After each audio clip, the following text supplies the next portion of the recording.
I'm here. Wait. Ayan, nandito po ako sa may Yonge Street.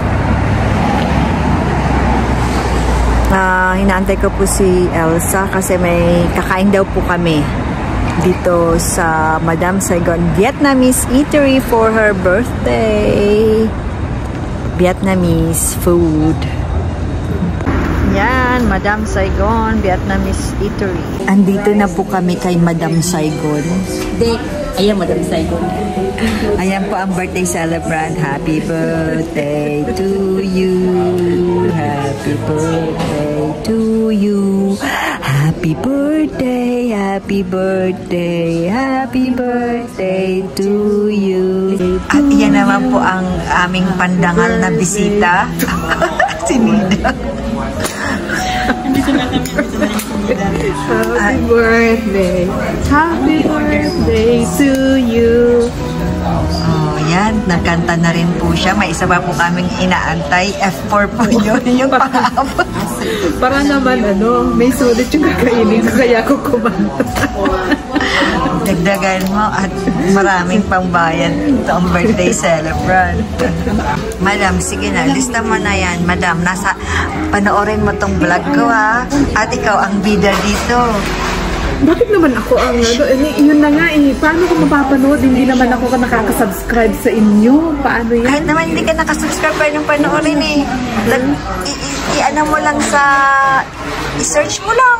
Dami sa akin nanonood na hindi nakasubscribe.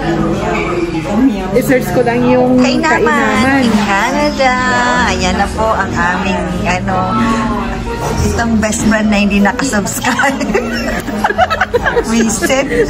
Best friend mo na, di ka pa pinapanood, di pa nakasubscribe. Oh my God. Yung pinakamalaki.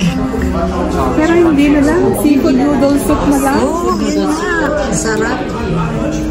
Ayan o. Choice of rice noodle or egg noodle. Anong gusto mo? Kasi yung Madame Saigon, famous nila is pork naman. Includes pork, ganon.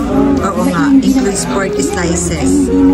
Hindi ko alam paano pa yung seafood noodles with egg noodles.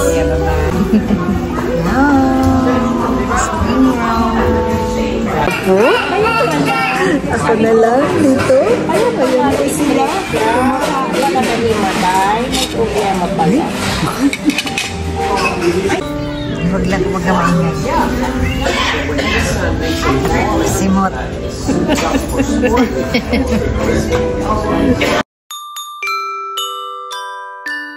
Itong mag-best friend, si Kainaman, tsaka si Kael. Tingnan mo yung view sa Dorset! Ang mga timang. Ikaw lang yun.